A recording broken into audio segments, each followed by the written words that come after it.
This is a quick tutorial on how to submit milestone projects.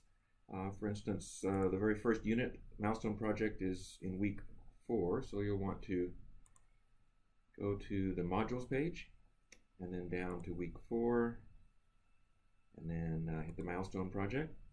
If you've decided to do the quiz questions, you can do that, and then what you'd want to do is just submit a text box here that says I'm done. Right? That's one way to do that.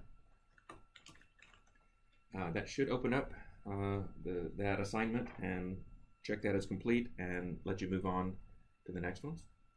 If you're trying to submit a document for one of the other options, you can also do that. You can submit the assignment, and under the file upload, hit the browse button, and you can go anywhere and grab whatever file that is, and we'll just do this one for fun, and submit the assignment, and that should also unlock that assignment, check it as done, and let you move on.